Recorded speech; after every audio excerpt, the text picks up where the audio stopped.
നയൻതാരയുടെ പുതിയ നിബന്ധനകൾ കേട്ടാൽ ഞെട്ടും. പ്രതിഫലമോ 12 കോടിയും. തെന്നിന്ത്യൻ സിനിമയിലെ ലേഡി സൂപ്പർ സ്റ്റാറാണ് നയൻതാര. മനസ്സിനക്കരെ എന്ന മലയാള സിനിമയിലൂടെ വെള്ളിത്തിരയിലെത്തിയ നയൻതാര പിന്നീട് തെന്നിന്ത്യൻ ലോകത്തെ താരറാണിയായി വളർന്ന് പന്തലിക്കുകയായിരുന്നു.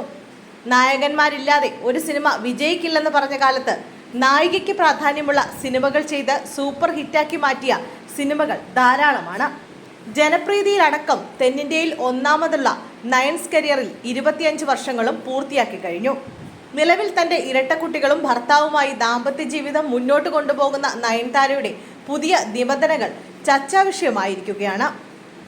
തമിഴ് സിനിമാ രംഗത്തുള്ള വിവരങ്ങൾ പങ്കുവയ്ക്കാറുള്ള അന്തരനാണ് നയൻതാരയുടെ പുതിയ നിബന്ധനകൾ വിവരിച്ചുകൊണ്ടെത്തിയിരിക്കുന്നത്.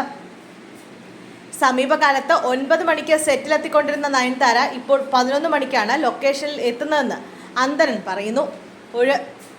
ഒരു തമിഴ് യൂട്യൂബ് ചാനലിനോടായിരുന്നു ഇദ്ദേഹത്തിൻ്റെ പ്രതികരണം. ഗ്ലാമറസ് വേഷങ്ങൾ നയൻതാര ഇപ്പോൾ ചെയ്യാറില്ല. പ്രമോഷൻ ഇവൻറ്റുകളിലും പങ്കെടുക്കില്ല.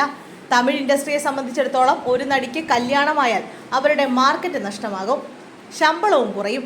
ഈ രീതിയെ മാറ്റിമറിച്ചത് നയൻതാരയാണ്. വിവാഹശേഷവും വലിയ വലിയ സിനിമകളിൽ അവർ അഭിനയിച്ചു.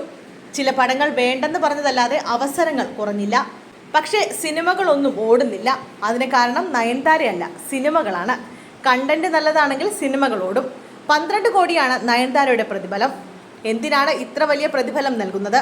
തുടരെ സിനിമകൾ പരാജയപ്പെടുകയാണല്ലോ എന്ന ചോദ്യങ്ങളുമുണ്ട് എന്ന് അന്തരൻ പറയുന്നു. വീട്ടിൽ നിന്നും 20 കിലോമീറ്റർ ദൂരെയുള്ള സ്ഥലങ്ങളിൽ മാത്രമേ ഷൂട്ടിംഗ് പറ്റുള്ളൂ. രാവിലെ 11 മണിക്ക് സെറ്റിൽ വരൂ. പുറം നാടുകളിൽ ഷൂട്ടുണ്ടെങ്കിൽ വേറെ വഴിയില്ലെങ്കിൽ കുട്ടികളെയും കൊണ്ടുപോകും. കുട്ടികളുടെ കാര്യം നോക്കാൻ വേണ്ടിയാണ് ഈ നിബന്ധനകളെന്നും അന്തരൻ പറയുന്നുണ്ട്. ഇത്രയും നിബന്ധനകൾ ഉണ്ടെങ്കിൽ പ്രതിഫലം കുറച്ചുകൂടി. 11 മണിക്ക് വന്ന് 5 മണിക്ക് പോകുന്നത് എങ്ങനെ ശരിയാകുമെന്നും ഇൻഡസ്ട്രി എങ്ങനെയാണ് ഇത്തരം നിബന്ധനകൾ സമ്മതിക്കുന്നതെന്ന് മനസ്സിലാകുന്നില്ല എന്നും അന്തരൻ പറഞ്ഞു.